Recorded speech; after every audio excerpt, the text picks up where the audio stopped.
Hey everybody, welcome to Get to Know Your Wedding Pro. My name is Reed with Best Made Videos. We are a wedding videography company based out of West Seattle, Washington, and I'm really excited today to be joined by Elizabeth Kramer. She's a wedding planner based down in Portland, Oregon. Heard of some fellow vendors that she knew recently on the podcast and reached out, and I'm so excited to kind of get to know you and just expand our net, more and more people in the Pacific Northwest, not just in Seattle. So thank you so much for coming on. Why don't you introduce yourself, tell us who you are and what you do. Wonderful. Thanks for having me. So I'm Elizabeth. Sometimes I go by Beth. Either's fine. So if you hear me use both, I always confuse people. But yeah, I'm a day of wedding coordinator, wedding planner based in Portland, Oregon. Started my business in Seattle about 4 years ago now. And before that was a journalist and never thought I'd be a wedding planner.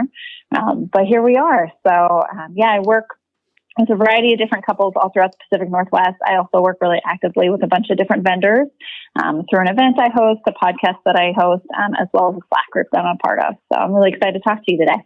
Yeah, and as a fellow journalist turned wedding vendor, I'm also curious to hear kind of your background about that and how. Wonderful, yeah, that's awesome. So we're kind of a small group.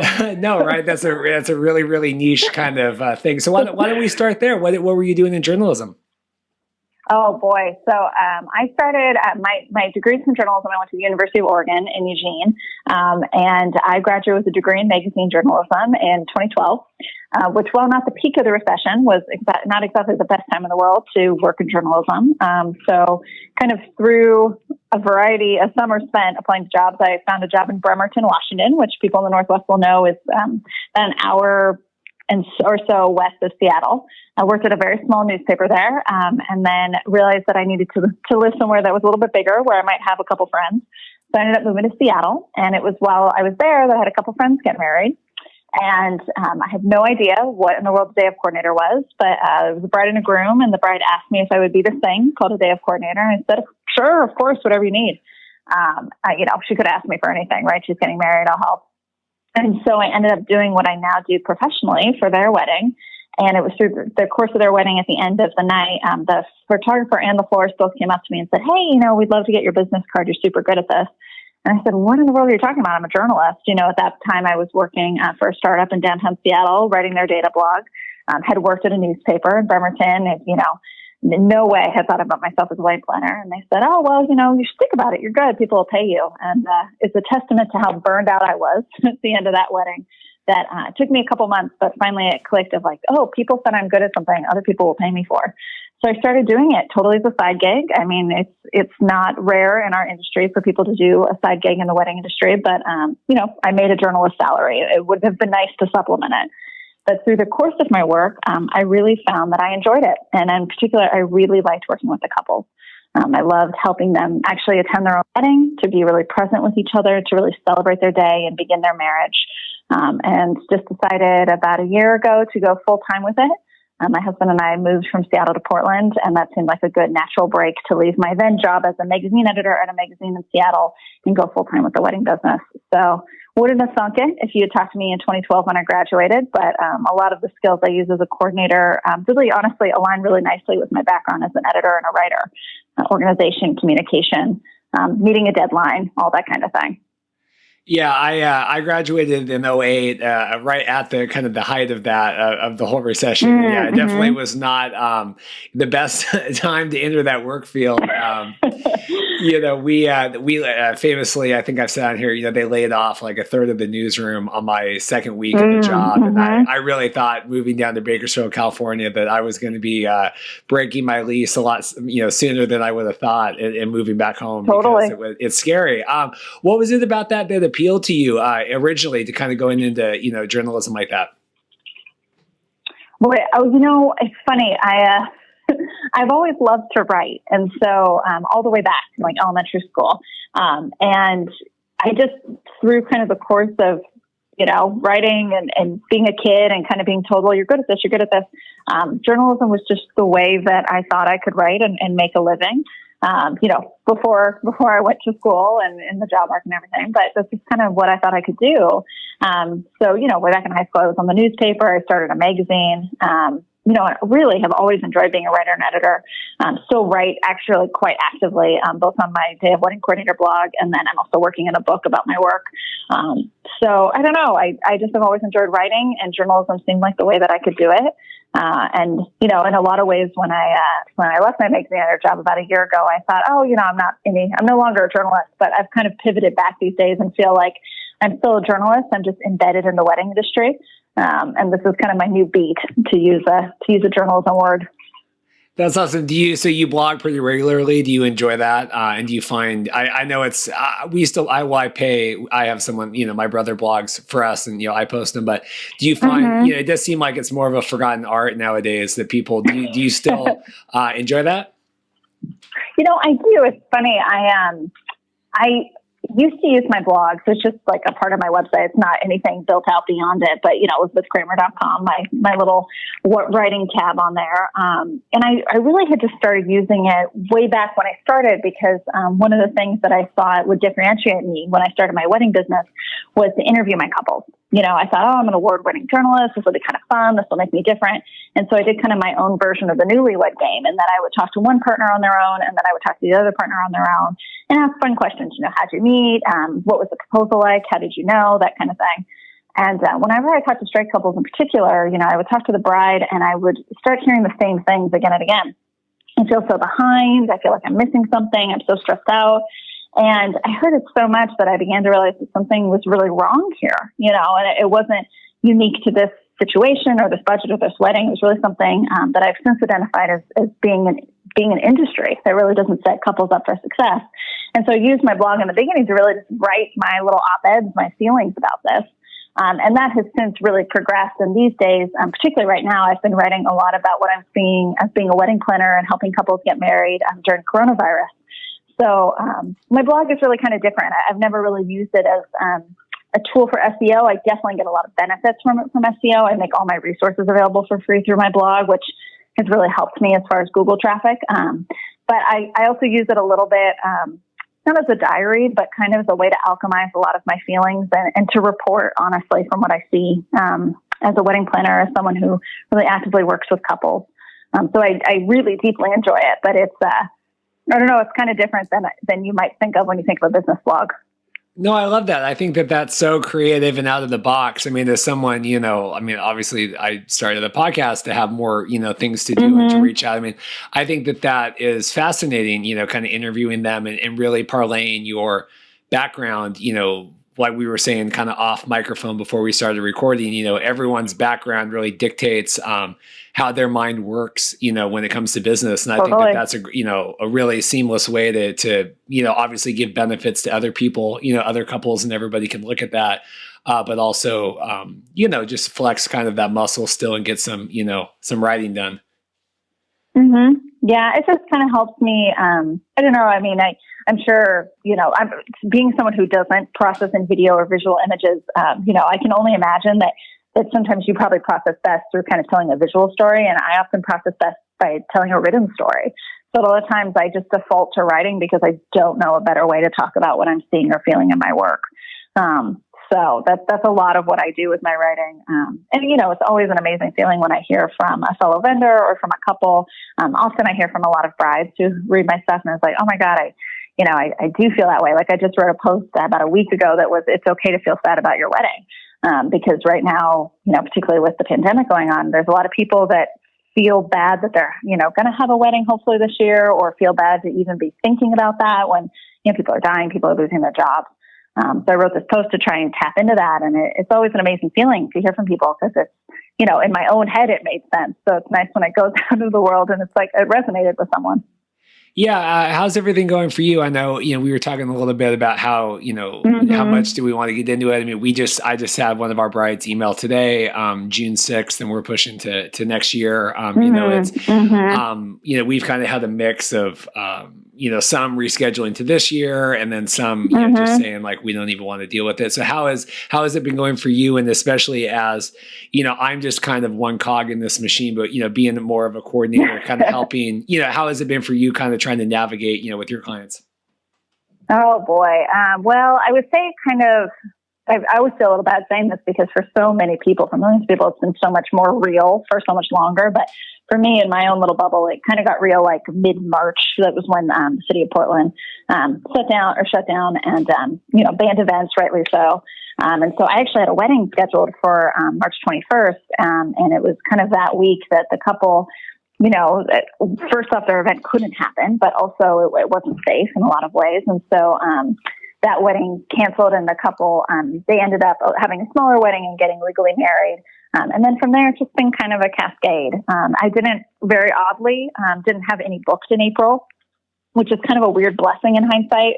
But that I didn't have any in April, but I have now moved into May and June clients. A lot of rescheduling, a lot of canceling.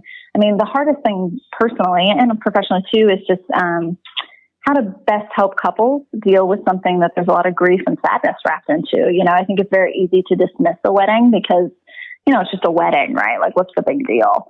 It's just a party. And I actually wrote about this too because I was having a lot of trouble articulating it, but I think people don't always realize the ritual aspect of a wedding. And I know that can be like a super loaded word. Like you say ritual and people think of like cults and volcanoes and sacrifices. But what I mean by it is it's really transformative.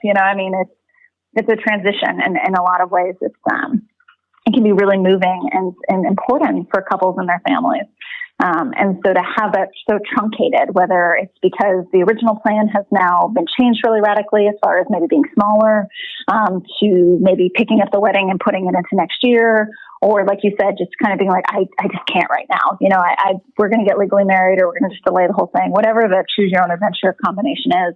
There's a lot of grief with that and a lot of sadness. And that I think has been the hardest thing is how do you midwife that? How do I still help the couples that I work with achieve their goal, which is to get married, to celebrate love, to celebrate their love and the miracle that they found each other, while also being respectful about the limitations that we have right now.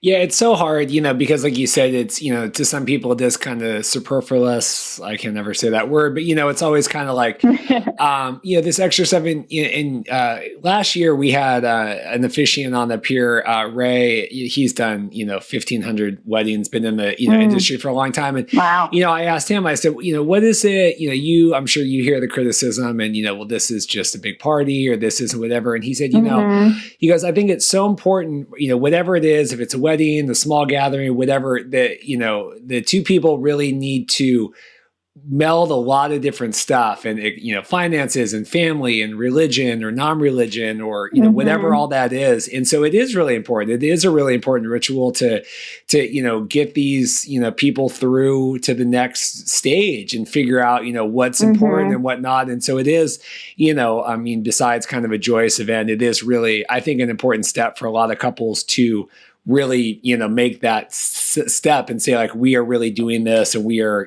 putting these things aside, or I want this and they don't, or whatever, but to really kind of figure out what's important for both of them. You know what I mean? Totally. Yeah. I'm sorry to keep referring to my writing. It's just like what I've been able to do recently. Like I can't really plan weddings. So I'm just like writing about them. Like someday I'll plan them again.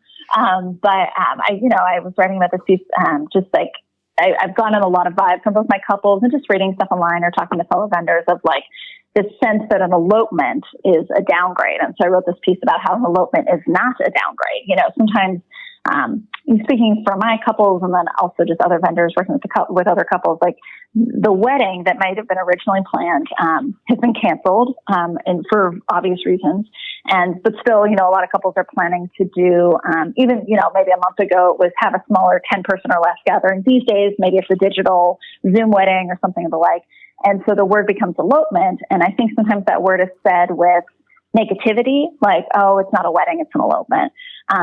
Which I think is so sad because an elopement is not a downgrade. I mean, in my opinion, they're all weddings. We use elopement because it's often a smaller wedding or a smaller budget wedding. It's kind of a nicer word to say that. But I think at the end of the day, a wedding is a wedding. A wedding is to celebrate marriage and relationship and love and family and community as well. And so whatever might be happening, whether you had a 200-person blowout that was scheduled for April, 20th that now can't happen, and now maybe you're doing the Zoom wedding, it's still a wedding. Like your marriage is still valid, even if the wedding has changed. And that's not to diminish how much grief and sadness people might have, let alone the money they've lost and the emotional labor they put in. But I just think that it's an interesting distinction we make of like, oh, I'm not having a wedding, I'm having an elopement. No, you're still having a wedding. You're still having a wedding because you're still giving birth to a marriage. Yeah, isn't it weird? I do think it's weird that it does have that connotation. I know that it definitely was with me starting out, like I would be talking with, my wife, Dorothy. I'm like, oh, I got to go film this elopement, like whatever. And, most of the time, and a lot of the ones we have are like people that are just really busy and they just don't. And, like it's more of just like, than like we're running off in the night to elope. Like it's really not, but it's just weird that it still kind of has that, it is like a downgrade or something that's not as important. No, I think it's all important at the end of the day. If you can carve out whatever it is to celebrate the fact that you found someone that you like enough to marry, that deserves any type of celebration, whatever the hell we call it.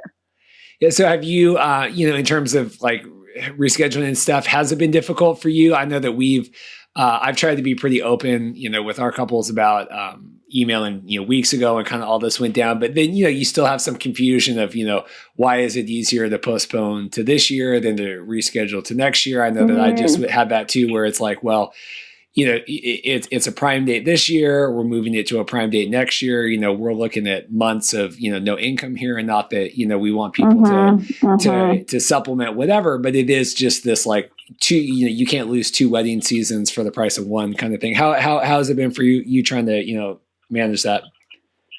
Oh boy. Well, I mean, just talking tactically, when my city shut down, one of the first things I did was I sent an email to all of my clients, really informing them of their rights and also mine. So what that just meant is like, this is what my contract says. In my situation, my contract, I do have a date change fee. So usually what would happen is if a couple changed their date, I can't remember the actual, I can't remember, it's a certain number of weeks before. If they change their date, I'm entitled to charge them an additional 50%. But, obviously I'm not going to do that now. That would be so horrible to be like, so sorry about your whole wedding, but also you owe me more money. So I immediately waived that. And I don't say that in any type of way of like, if you're not doing that, you're a horrible person. That's not true. Everybody's business is different. Everybody's situation is different. But for me, it didn't feel like the right choice. So that email was just to say, this is what would happen if you reschedule. This is what would happen if you canceled. So I tried to do that, and I've tried to communicate with all of my couples and just really lead with a spirit of honesty and openness about this is how we're going to work together. And at the end of the day, my goal is to help any and all couples achieve their goal of getting married, if that is their goal at the end of the day. So, the little bit that I've been able to do is I've opened up my calendar to talk to any couple for free. I've been trying to produce a lot of resource articles. I have a piece running right now on my blog that's like literally every resource I've ever been able to find for a couple. A lot of email templates, a lot of contests, a lot of, advice from vendors about what to do. I have a similar one for vendors, so that's a little bit more business focused, including a bunch of different ideas that other vendors have been doing to try and make a little lemonade out of lemons here. But as far as the whole question of whether you should postpone or cancel, I have felt very strongly that it's not my choice to make for couples. I'm always happy to advise, and clearly I have more intel on how to plan a wedding than most people because I do it professionally. I've planned more weddings than most people go to in a lifetime, which is not actually a brag. That actually is a crazy thing. I totally understand where people come from, particularly vendors and venues, when they say you should reschedule, you shouldn't cancel because you lose all your money. I also know that I have talked to couples that are just capped out. But they're like, we know we're going to lose money, but we just can't anymore. We just can't, and I think we have to honor that. And I think as a vendor, my goal is always just to help a couple. And while that might mean that I'm losing money or, the other side of it, that they reschedule. And so, I've had this happen quite a bit. I've had 2 weddings reschedule, that one that was supposed to be this June, that's now next June. And, that's great in the sense that I now have, I didn't lose that money, right? I'll still get my 50% balance 2 weeks before the wedding.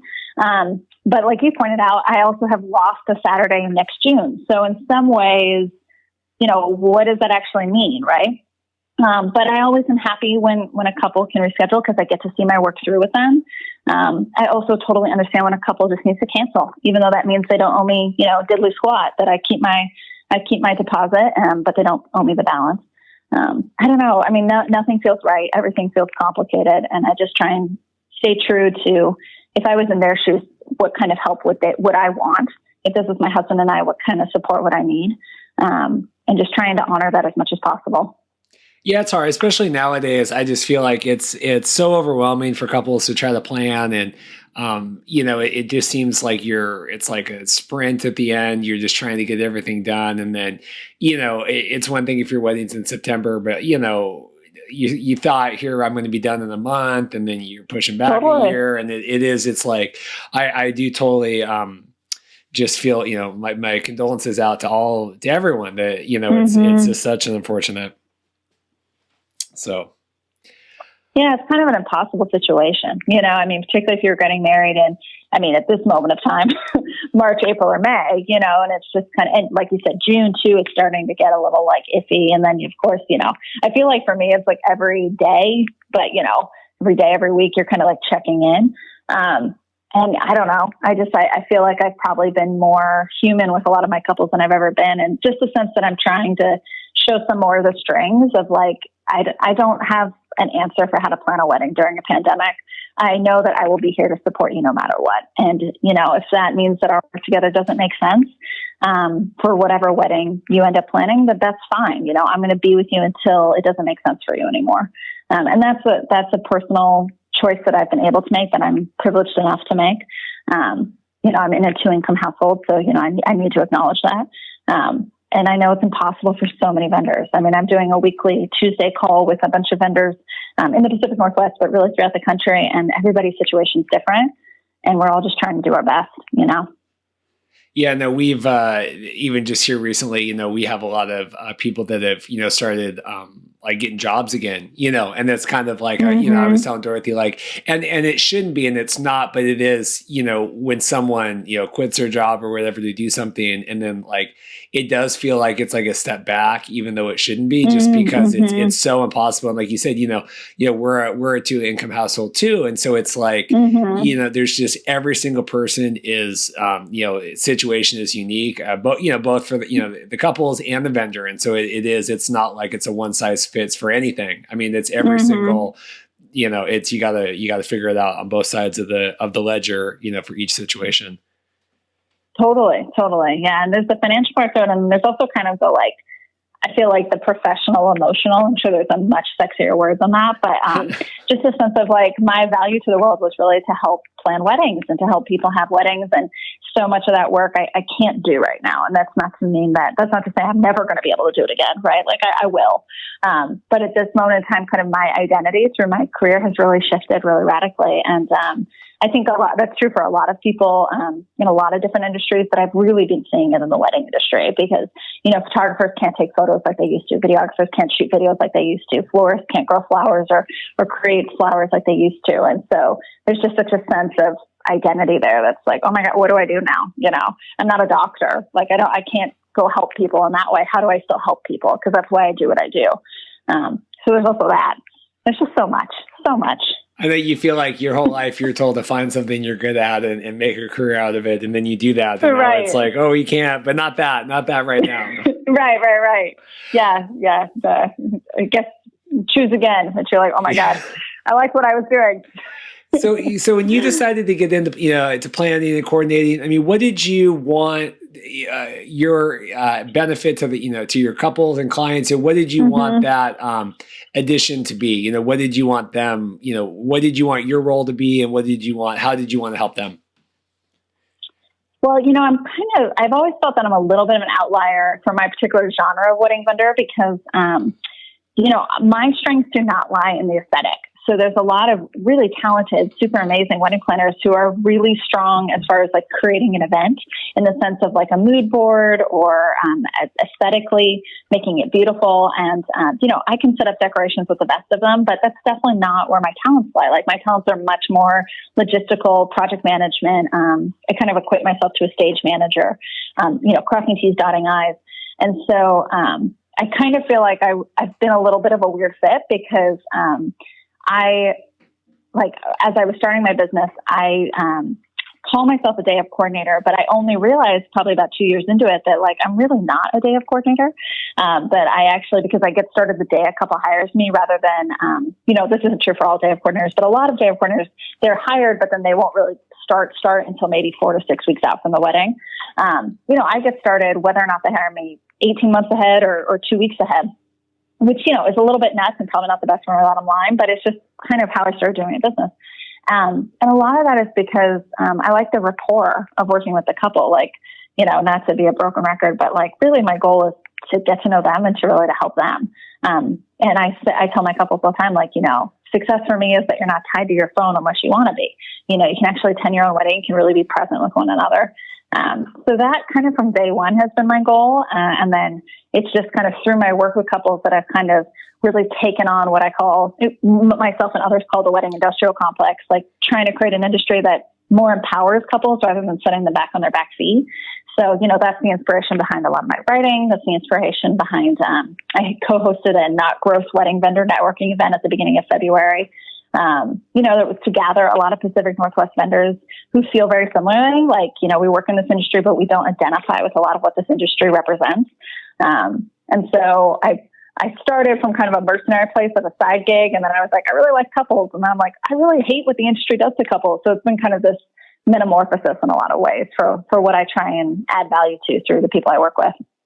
What was it like for you kind of, you know, entering this world? I mean, I know, you know, in the journalism thing and, you know, I was in news and I mean, I could have counted on one hand the number of weddings I attended, you know, before I totally even started video. I mean, I always joke, like, I didn't have a lot of friends and especially not a lot of friends that got married. So I didn't, you know, when I showed up to film, you know, we got a Craigslist last minute, you know, thing like a lot of people do, you know, I didn't even know like what a first look was. So, you know, it seems like a lot of this stuff. Why would you? It's such a weird thing. Yeah. The name, not the thing, but yes. like, it's like, who would know that? No, absolutely. But it seems like, you know, you're like me where, you know, maybe you weren't, you know, engrossed in this role before you entered and, you know, even talking about like your, you know, the networking things and all that. What was it like for you entering this and being like, oh my God, like there is like this whole thing that I didn't even know how, you know, how big the web went?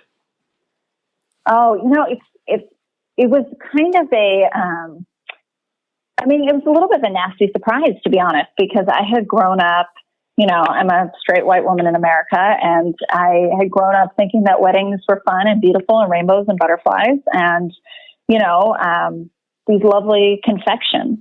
And that can be really true. But I mentioned earlier when I started my business, I started interviewing couples. And particularly when I was talking to straight brides, you know, they would say all these really troubling things that, like, as a feminist, if I heard from any other woman in my life, you know, I'm feeling stressed, I'm feeling behind, I'm feeling like I can't do it right. Those are really red flags for me. You know, when a woman or really anyone says that about their family or their relationship or their work, I mean, that's not a good thing. Like something bad is happening here. But I've been so, I mean, I guess not shocked because then you're like, I guess we live in a patriarchal society, so maybe I shouldn't be surprised. But, you know, I was always so sad when I would talk to women in that situation and no one would listen to them. What would happen is they would be, you know, called a bridezilla or, you know, she's just getting cold feet or what's the big deal? It's just a wedding. Like all these horrible stories that women are told if they are feeling really like honest stress about an expensive, emotional, difficult day. And so, you know, just like kind of trying to navigate that has been an ongoing journey. Yeah. I mean, do you find that, you know, and we don't really deal with a lot of, you know, super stressful, I think, you know, you kind of get what you put out, right? You know, we're like, if anyone follows me on like Instagram and they're like, well, this guy's a goofball, like, you know, we get more like, a little more down to earth. Do you find that you get more people like that too, that those kinds of couples gravitate towards you and that you don't, you know, have as much of that to navigate now, or how does that work? Well, I have to say, I mean, I think it's, people ask me that a lot. Like one of my most popular questions I get when, you know, you're at a cocktail party and people are like, what do you do for a living? And you're like, oh, I'm a wedding planner. They're like, oh my God, you must work with a lot of bridezillas. I fundamentally don't believe bridezillas exist. I think it's just another bad B word that we call women. So it's like the question of, do I get more kind of down to earth couples? I get couples, you know, I get couples of all combinations, and I get couples that react to stress in different ways, but they're still human. And so, you know, a lot of my couples are very much like my husband and I. You know, they've been together a long time. They've lived together before they got married. They, you know, in a lot of ways, getting married for them is not the pinnacle of their relationship, but really the beginning of a next but equally beautiful chapter. So I get a lot of couples like that. But, you know, those people are human too. And sometimes the craziness of the wedding industry can get to anybody. You know, I mean, I've worked with people all the way from, you know, nurses who work in oncology units to people with kids, it's like we all have our thing. And, when you're trying to live your life and you don't get a sabbatical to plan your wedding, it can be really hard to know how to process anything, no matter who you are. So I just try and meet my couples where they're at, no matter where their situation is. And sometimes, believe me, it's easier than others.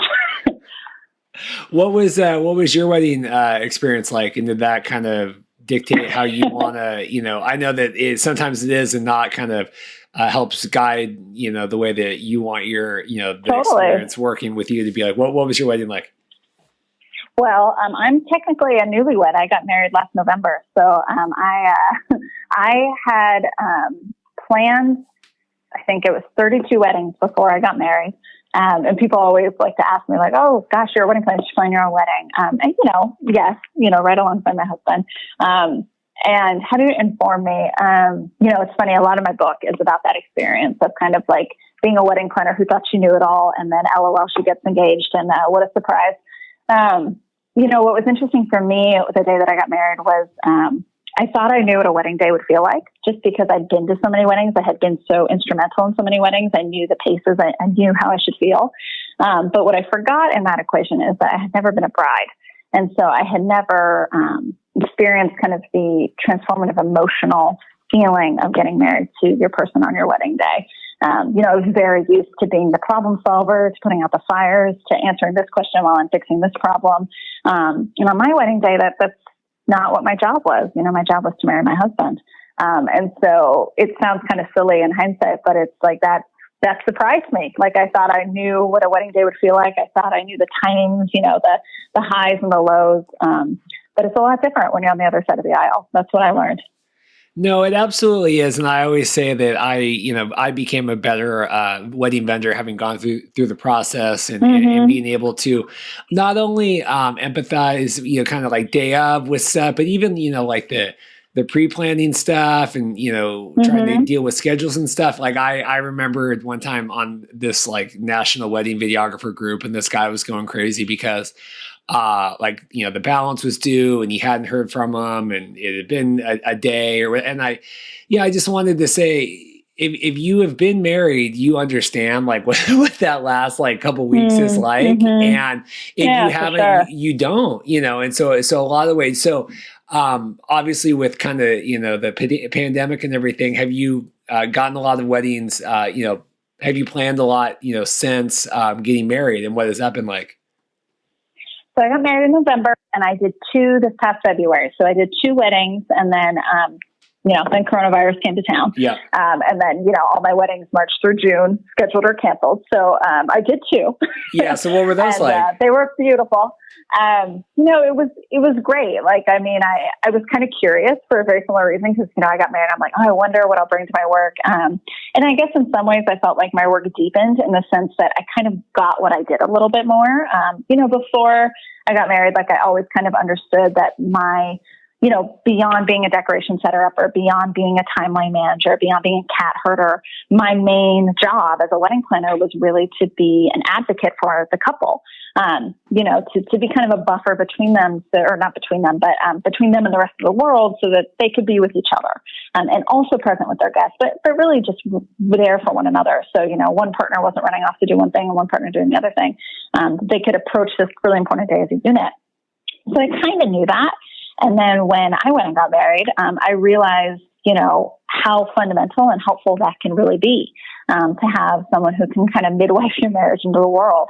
So, I joke and in no way do I equate planning a wedding to childbirth. They are much different things, and childbirth looks much, much harder, if only physically, let alone everything else. But I do sometimes think of myself a little bit as like a marriage doula, that there's this big thing I'm trying to help bring into the world. So I have a deeper appreciation for that now that I've been a bride. I have seen why that person would be helpful.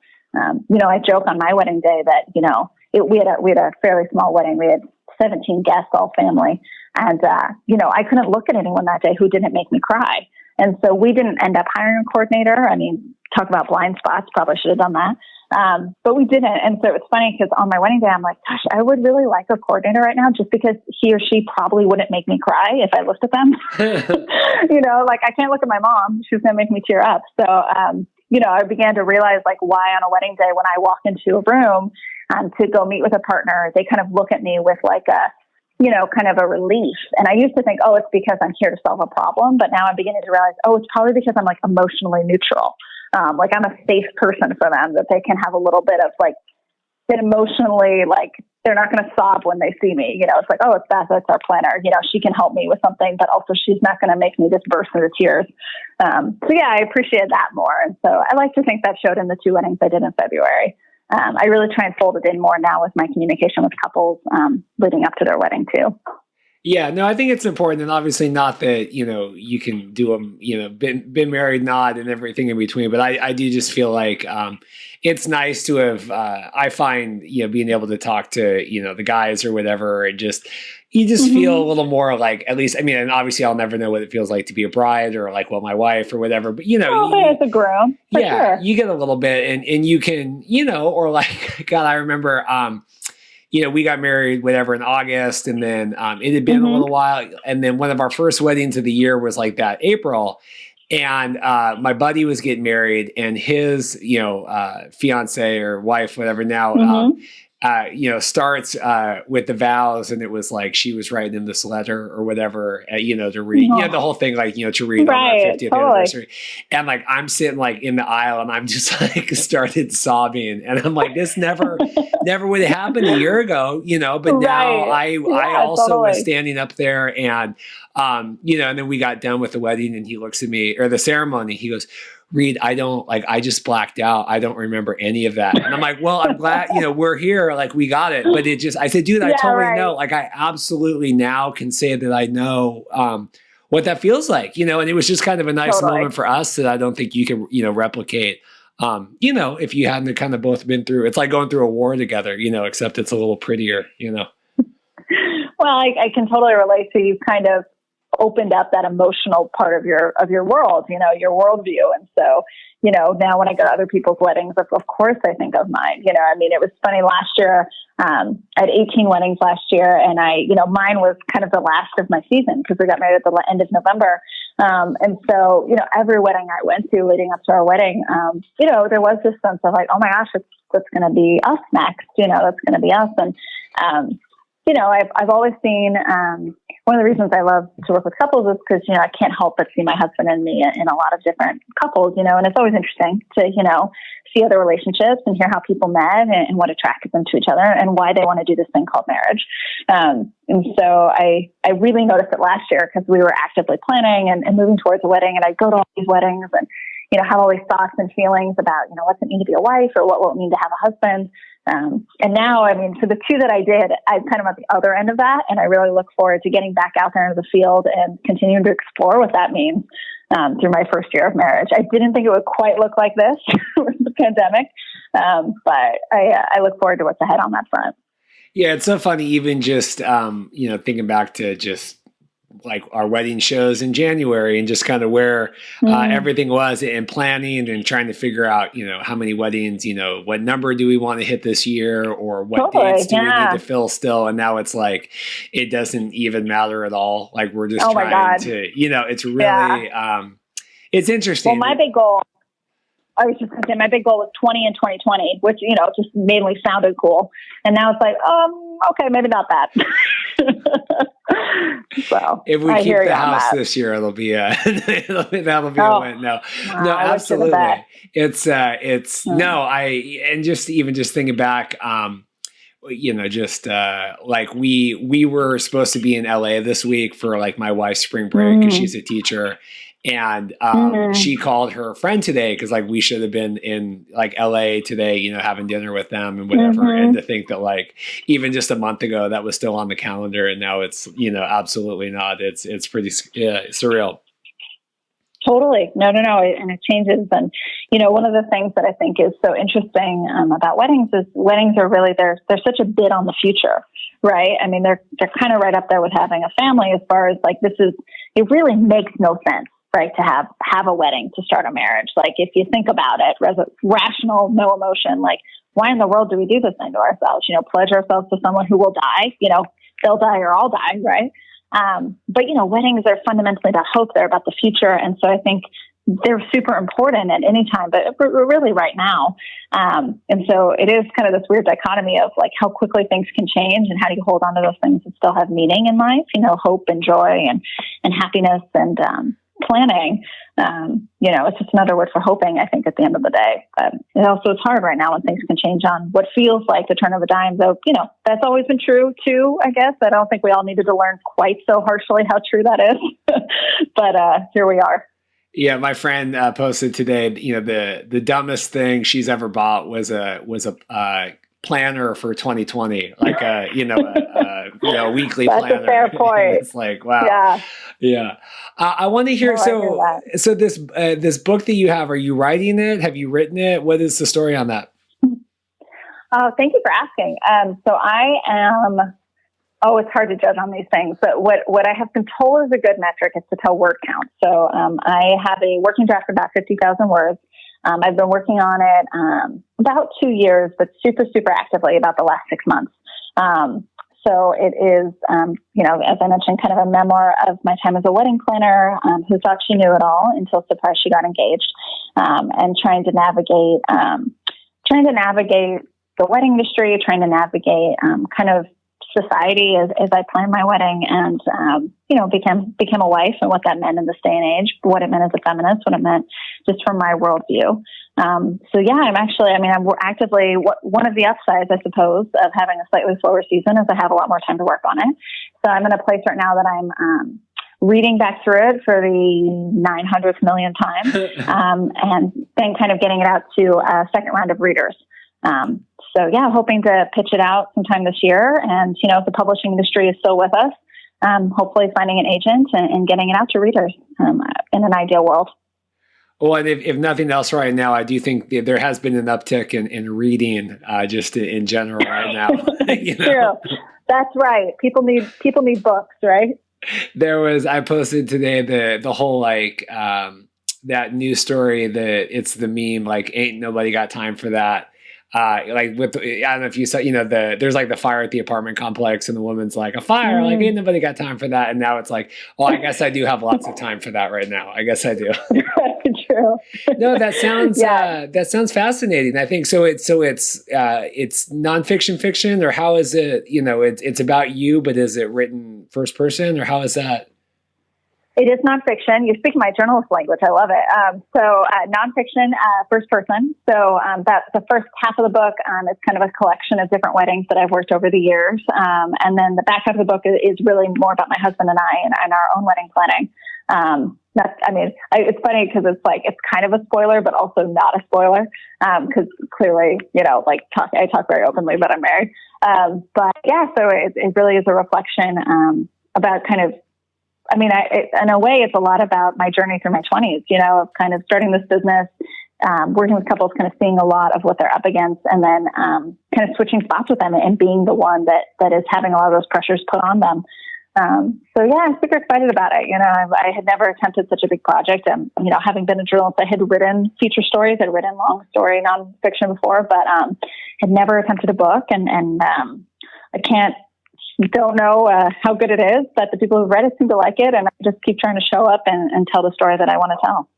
No, I think that's great. I mean, it's important to keep, with your roots, and, I'm still, whether it's like a car crash or a wedding, like I'm still taking video, now that I'm like not in news anymore. But, I could definitely see like transitioning out of, journalism. And I think it's so cool to keep that alive, not only with the blog and with the book. I mean, I commend anybody, in our industry for thinking outside the box and doing things like that. I think it's such an inspiration for a lot of things. I mean, I couldn't write 5 words, but maybe it would motivate me to try to figure out something else. I can't make a video. Yeah. Don't worry about that. Final Cut Pro was about the extent that I got to in J school. So I commend you. Editing and videography, they are, I think, often undersung talents. Well, thank you. That's good to hear. What do you wish that more people knew, that you find yourself educating, your couples about, that you wish they knew about wedding planning, or what you do, or, things that you wish that people asked about, or wish that, that they knew, that you find yourself educating people about a lot?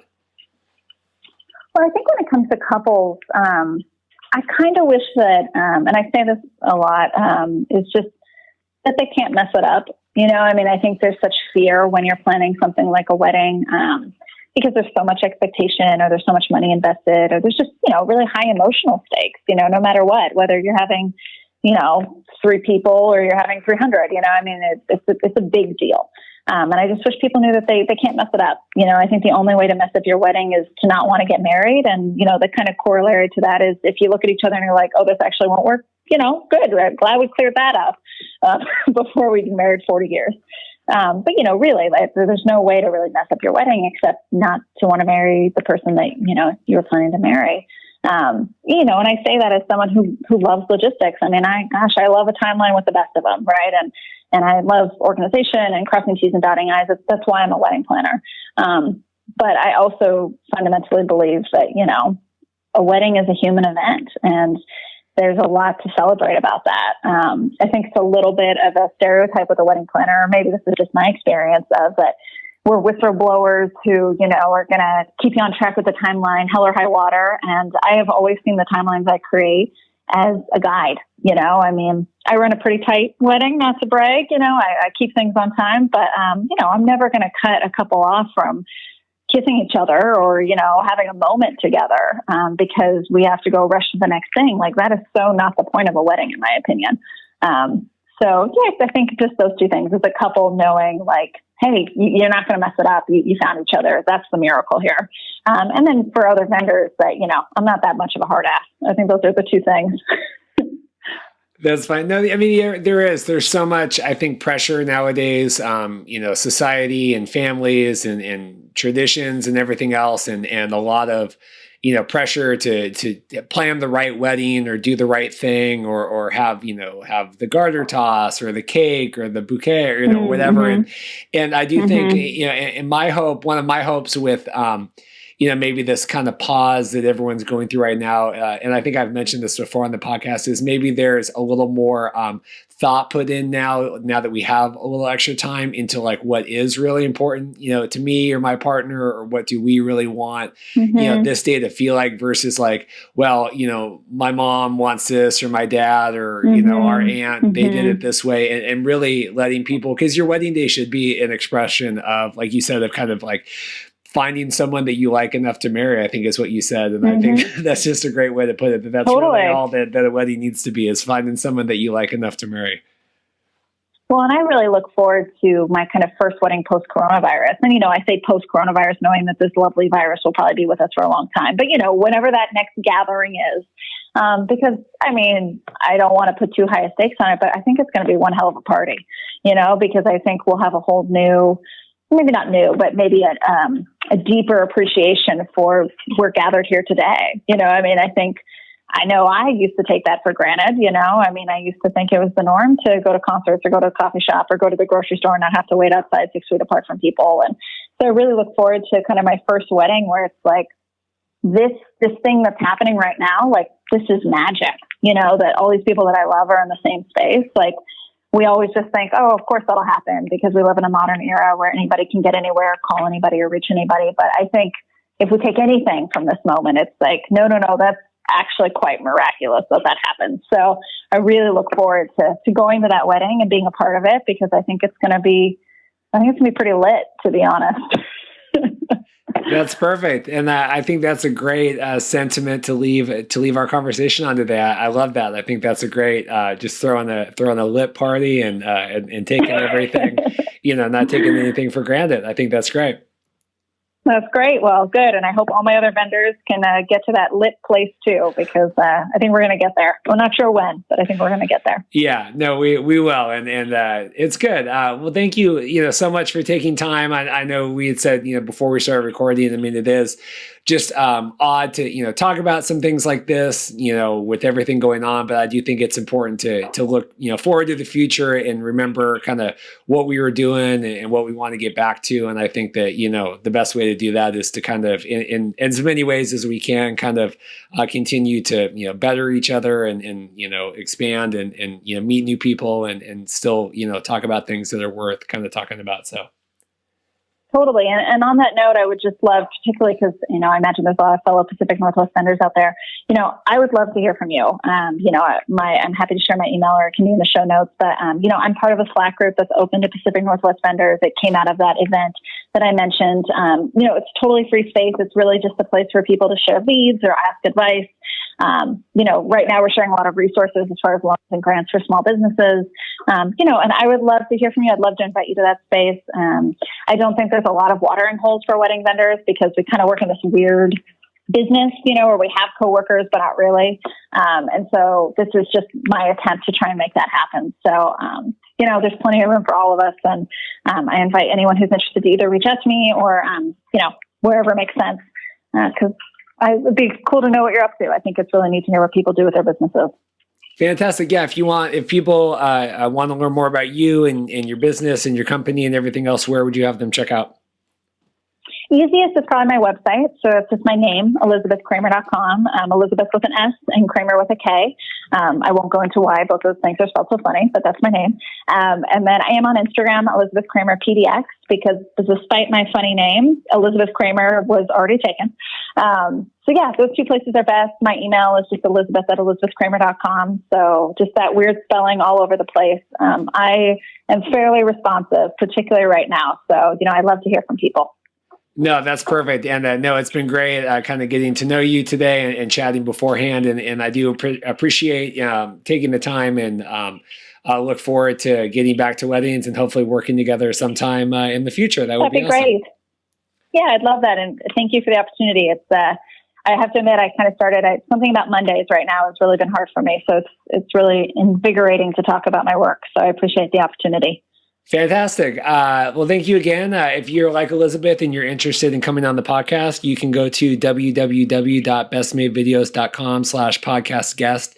And that's a nice, easy questionnaire that we have to kind of get you in the system and get everything rolling. And again, Elizabeth, thank you for taking the time. This has been another episode of Get to Know Your Wedding Pro. Check back next week for another wedding vendor interview. Thanks so much.